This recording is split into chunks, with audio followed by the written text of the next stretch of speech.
আমি আমার ফ্রিল্যান্সিং ক্যারিয়ারে অনেক ভুল ত্রুটি করেছি। কখনো এমন পরিস্থিতি এসছে যে আমার ফ্রিল্যান্সিং ক্যারিয়ার অলমোস্ট শেষ হওয়ার পথে চলে গিয়েছিল। এই ভিডিওটা আপনাকে হেল্প করবে সেই সমস্ত ভুলগুলি এভয়েড করতে। যেই ভুলগুলির কারণে অনেকেই ফ্রিল্যান্সিং এ সফল হতে পারছে না। আশা করি ধৈর্য ধরে সম্পূর্ণ ভিডিওটি দেখবেন। এই ভিডিওটা শেষে আমি এমন ২ টা হ্যাক নিয়ে আলোচনা করব, যে ২ টা হ্যাক ফলো করলে একজন ফ্রিল্যান্সার হিসেবে আপনার ক্লায়েন্ট পেতে কোনো সমস্যা হবে না। আসসালামু আলাইকুম। আশা করি ভালো আছেন।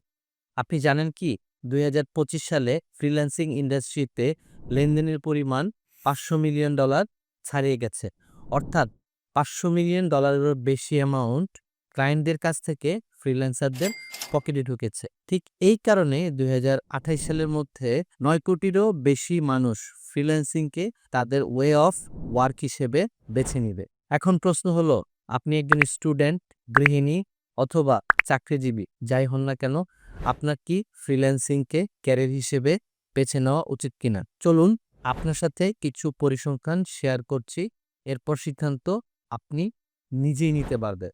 পরিসংখ্যান ব্যুরো বিবিএস এর সর্বশেষ শ্রম শক্তি জরিপ অনুযায়ী বাংলাদেশে প্রায় ৯ লক্ষ স্নাতক ডিগ্রিধারী বেকার রয়েছে।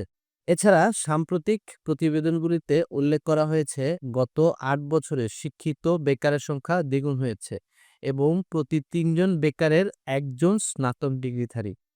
এছাড়াও আরেকটা ভয়াবহ তথ্য হচ্ছে, যারা চাকরি করছে তাদের বেশিরভাগেরই ইনকাম আহামরি তেমন কিছু না, যেটা দিয়ে তারা একটা ভদ্রস্ত জীবনযাপন করবে। একটা পরিসংখ্যানে দেখা গেছে যে যারা ফুল টাইম চাকরি ছেড়ে ফ্রিল্যান্সিং শুরু করেছে তাদের ৬০% মানুষেরই আয় বৃদ্ধি পেয়েছে। আপনি যখন একজন ফ্রিল্যান্সার, তখন স্কাই ইজ ইউর লিমিট। আজকের এই ভিডিওতে আমি আমার দীর্ঘ ১১ বছরের ফ্রিল্যান্সিং এর অভিজ্ঞতার আলোকে ৬টি স্টেপ নিয়ে আলোচনা করব, যে স্টেপগুলি ফলো করলে আপনি একজন সফল ফ্রিল্যান্সার হয়ে উঠতে পারবেন।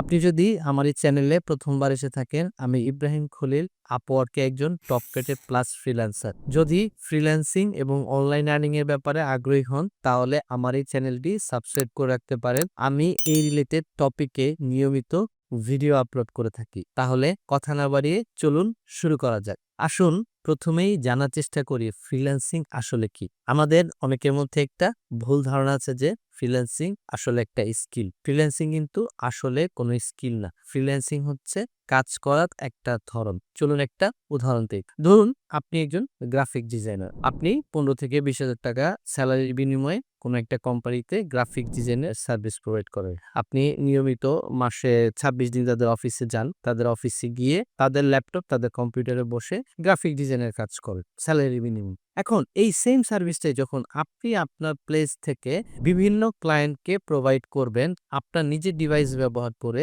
তখন আপনি একজন ফ্রিল্যান্সার। এখানে কিন্তু আপনার ক্লায়েন্টও ফিক্স না এবং আপনাকে ক্লায়েন্টের লোকেশনে যেতে হচ্ছে না। এই অনলাইন সার্ভিসটা আপনি ক্লায়েন্টকে প্রোভাইড করছেন। তখন আপনি একজন ফ্রিল্যান্সার। এখানে কিন্তু আপনার কাজটা সেইম থাকছে, শুধু কাজ করার ধরনটা পাল্টে যাচ্ছে। এবার চলুন আলোচনা করা যাক ফ্রিল্যান্সিং শুরু করার ৬টি স্টেপ নিয়ে। প্রথমে আপনাকে যেটা করতে হবে, আপনাকে একটা স্কিল চয়েস করতে হবে। যে স্কিলটা শিখে আপনি ক্লায়েন্টকে সার্ভিস প্রোভাইড করবেন। এটাকে আমরা বলি নিশ সিলেকশন। ফর এক্সাম্পল, সেটা হতে পারে ভিডিও এডিটিং, সেটা হতে পারে ডিজিটাল মার্কেটিং, সেটা হতে পারে ওয়েবসাইট ডেভেলপমেন্ট। স্কিল চয়েস করার ক্ষেত্রে যে সমস্ত বিষয়ে খেয়াল রাখতে হবে সেগুলো হচ্ছে, আপনি যে স্কিলটা শিখতে যাচ্ছেন সেই স্কিলটার মার্কেট প্লেসে কেমন ডিমান্ড আছে এবং সাপ্লাই কেমন। ফর এক্সাম্পল, আপনি ফেসবুক মার্কেটিং শিখতে যাচ্ছেন।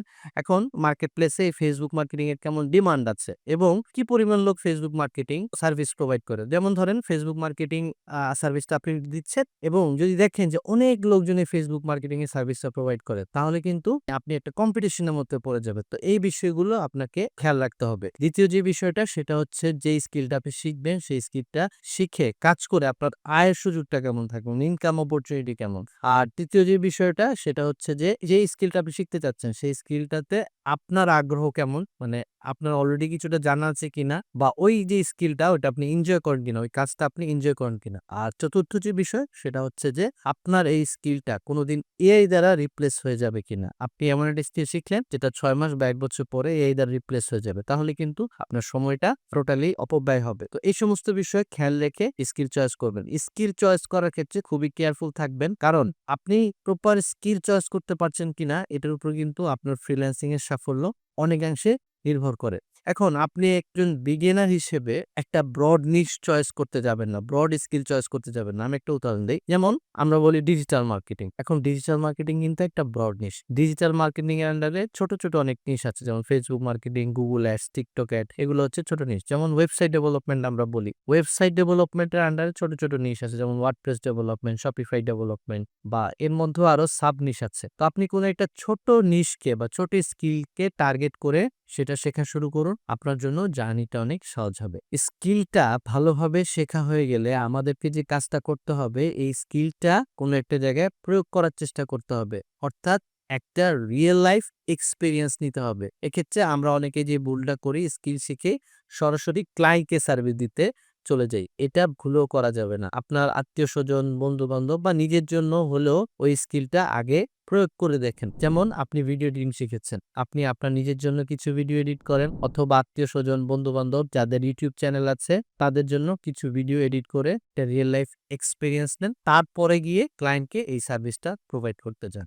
৩ নাম্বার স্টেপটা সরাসরি আপনার শেখা স্কিলটাকে রিয়েল লাইফে এপ্লাই করার সাথে সম্পৃক্ত। সেটা হচ্ছে আপনার কাজের পোর্টফোলিও তৈরি করা। এই যে আপনার স্কিলটাকে ব্যবহার করে আপনি বিভিন্ন অভিজ্ঞতা অর্জন করলেন, এটার উপর ভিত্তি করে আপনি আপনার কাজের একটা পোর্টফোলিও তৈরি করুন। যেন আপনি সেটা চাইলেই ক্লায়েন্টকে দেখাতে পারেন। পোর্টফোলিও হচ্ছে আপনার কাজের একটা উদাহরণ। আপনি যেই নিশ নিয়ে কাজ করেন না কেন, আপনার কাজের একটা পোর্টফোলিও থাকা উচিত। আপনি কি জানেন সেটা যদি ক্লায়েন্টকে দেখাতেই না পারেন, তাহলে ক্লায়েন্ট আপনাকে কিসের উপর ভিত্তি করে কাজ দেবে? ৪ নাম্বার স্টেপটা খুবই গুরুত্বপূর্ণ। আপনি যখন একজন ফ্রিল্যান্সার, তখন আপনাকে কিন্তু একসাথে ৩ টা কাজ করতে হচ্ছে। প্রথমত আপনাকে কাজ পাওয়ার চেষ্টা করতে হচ্ছে, যেটা সেলস অ্যান্ড মার্কেটিং এর সাথে রিলেটেড। দ্বিতীয়ত আপনাকে ক্লায়েন্টের সাথে কমিউনিকেশন করতে হচ্ছে। আর তৃতীয়ত আপনার ক্লায়েন্টকে কিন্তু আপনাকেই সাপোর্ট দিতে হচ্ছে, অর্থাৎ কাস্টমার সাপোর্ট। এই স্টেজে আপনাকে দক্ষ হয়ে ওঠার চেষ্টা করতে হবে।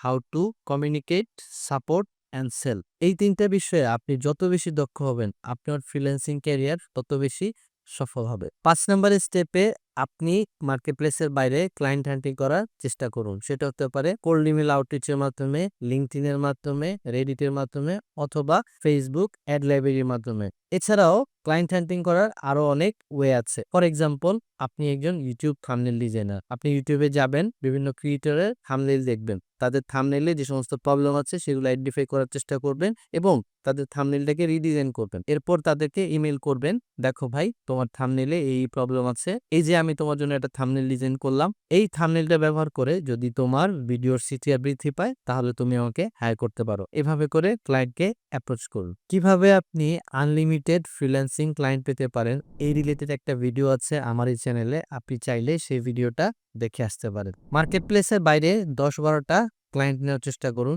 তাদেরকে বেস্ট সার্ভিস প্রোভাইড করুন এবং তাদের সাথে একটা ভালো রিলেশন বিল্ড আপ করুন। এ পর্যায়ে এসে আপনি আপওয়ার্ক বা ফাইবারে অ্যাকাউন্ট খুলুন। আমরা বেশিরভাগ মানুষ ফ্রিল্যান্সিং করতে এসে যে ভুলটা করি, সেটা হচ্ছে আমরা শুরুতেই আপওয়ার্ক বা ফাইবারের মতো মার্কেটপ্লেসগুলোতে অ্যাকাউন্ট খুলে ফেলি। এই কাজটা ভুলেও করা যাবে না। মার্কেটপ্লেসে অ্যাকাউন্ট খোলার পর ওই যে ১০-১২ টা ক্লায়েন্ট আপনি পেয়েছেন, যাদের সাথে আপনার খুব ভালো রিলেশন, তাদেরকে রিচ করুন। তাদেরকে বলেন, ভাই, আমি আপওয়ার্ক বা ফাইবারে কাজ করার চেষ্টা করছি। তুমি এই মার্কেটপ্লেসে আসো, এখানে আমাকে কিছু কাজ দাও, ভালো রিভিউ দাও। দেখেন, এতে করে যেটা হবে, আপনার এই যে মার্কেটপ্লেসের জার্নিগুলি অনেক স্মুথ হবে, কারণ আপনি শুরুতেই খুব সহজে আপনার পরিচিত ক্লায়েন্টের কাছ থেকে রিভিউ পেয়ে যাবেন।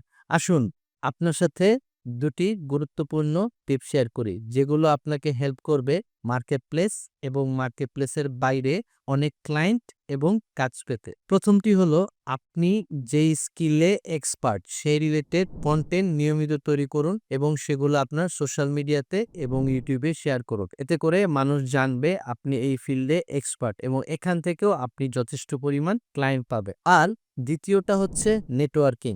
বর্তমান এই সময়টাই হচ্ছে কোলাবোরেশনের। আপনি আপনার ফিল্ডে যারা কাজ করে বা এক্সপার্ট আছে তাদের সাথে একটা নেটওয়ার্কিং গড়ে তুলুন। এটা আপনাকে হেল্প করবে এই ফিল্ডে আপনার পরিচিতি তৈরি করতে। এখান থেকেও আপনি যথেষ্ট ক্লায়েন্ট পাবেন। এই ধরনের আরো হেল্পফুল টিপস পেতে আমার এই চ্যানেলটি সাবস্ক্রাইব করতে ভুলবেন না। বিশ্বের সবচেয়ে বড় মার্কেটপ্লেস আপওয়ার্কে কিভাবে একটা অ্যাকাউন্ট খুলতে হয় তা দেখিয়েছি পরবর্তী ভিডিওতে। সেই ভিডিও দেখার আমন্ত্রণ রইল। সে পর্যন্ত সবাই ভালো থাকবেন। আল্লাহ হাফেজ।